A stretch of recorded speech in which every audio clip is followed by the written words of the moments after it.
Hmm. Avatar: The Way of Water is exactly what you think it is. There's a lot to explain. Let's just get into it. Jake Sully lives with his newfound family formed on the extrasolar moon Pandora. Once a familiar threat returns to finish what was previously started, Jake must work with Neytiri and the army of the Na'vi race to protect their home. The movie stars Sam Worthington, Zoe Saldana, Sigourney Weaver, Stephen Lang, Kate Winslet, and Cliff Curtis. First off, once again, Cinemark did the amazing thing of, yeah, so many trailers. My ticket said 3 o'clock for the start of the movie. It didn't start until 3:28. And how many times do we need to be told in a theater that the theater is the best movie going experience? Who are you preaching to? So James Cameron's Avatar that came out in 2009, yes, it was an immediate success. I'm pretty sure it made at least $1,000. Yeah, it was pretty popular. But for some reason, Avatar is one of those movies that for whatever reason, when you say something about Avatar, people will just immediately say, "Oh, it's Dances with Wolves in space," or "Oh, it's Fern Gully." "Oh, it's this, it's that." But why? But why though? I don't understand how cynical that you have to be that you constantly have to ridicule things that people like. I just don't understand that. And it's one of the hardest things about doing reviews is that I have to be very, very careful and to try to mitigate the damage that I might do by saying that I don't like something. I try to give reasons for why I don't like something, and not just, oh, it's like Dance with Wolves. Well, there's a lot of movies that are very, very derivative. I just go back to what Roger Ebert always used to say, and that is a movie is not what it's about, but how it's about it. The thing I love about James Cameron is he loves to create characters that are absolutely detestable characters. Characters that you want to see get it in the end. Like, there are characters in this movie that you immediately hate, and they have no real redeeming qualities. And when they get it, it's very, very satisfying. One of the other things that Cameron does better than just about anyone out there is he has this almost childlike sense of awe and wonder.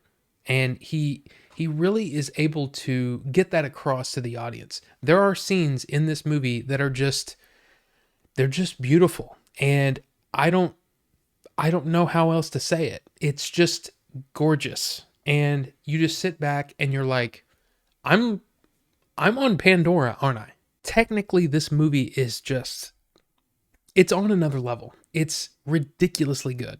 The animation for the characters, right? I mean, we've seen Avatar. I mean, most people have seen Avatar, right? But it's amazing how good it is that there are actual moments in the movie that I forget that I'm looking at something that was created in a computer.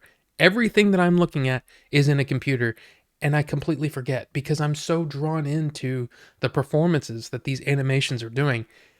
It's crazy, crazy, crazy good. Another thing on a technical level that I think a lot of people are worried about, and some people have very strong opinions about, is the high frame rate. It goes from 24 frames per second on a typical movie. This is in 48 frames per second if you watch it in 3D. Now, I found it to be completely fine. For a while there, I was like, that looks kind of soap opera-y, but then I got used to it. And by the end of it, I really appreciate it because there's a lot of movement. And I really, really kind of dug it. And this is not something that I expected to say because especially whenever a new TV comes across my path, I'm constantly having to turn the what is it, the frame interpolation off. The thing that makes it that gives it that like soap opera effect. I completely turn it off. I'm like, no, no.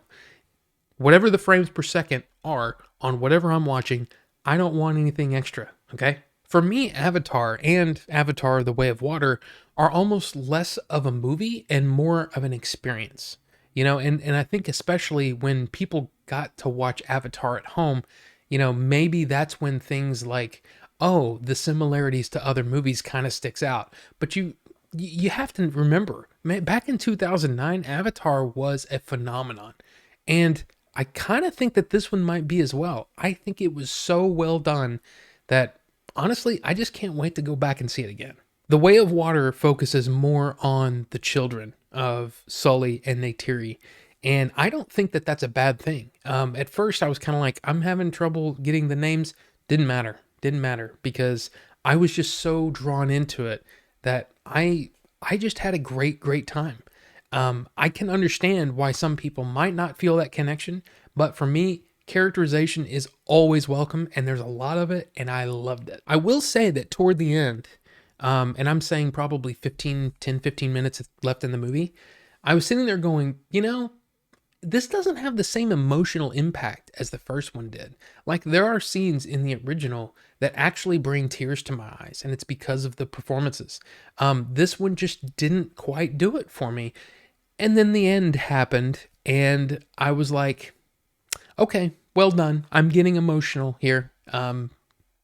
Good job, James.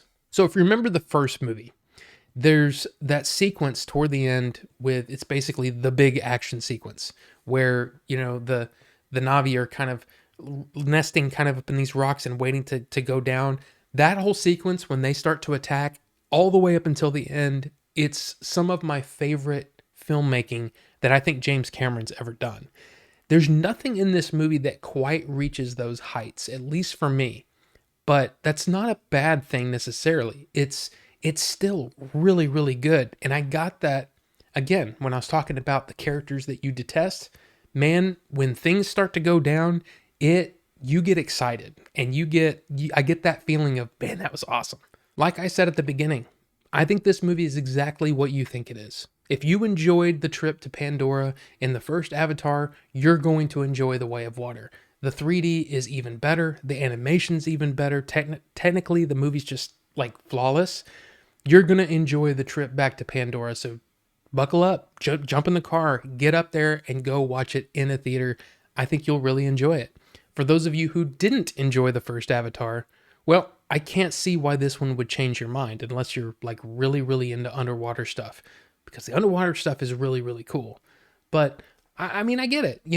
These movies are not going to be for everybody, but they sure are for me. So Avatar, The Way of Water. I'm curious what everybody's going to think about this one. And I know I didn't go into any specifics about, any kind of spoilery details, because I feel like this is one of those movies. If you're interested in it, you're going to want to let it wash over you. No pun intended. But let me know what you're thinking down below, and we'll talk about it. So thanks so much for watching, and I'll see you on the next one.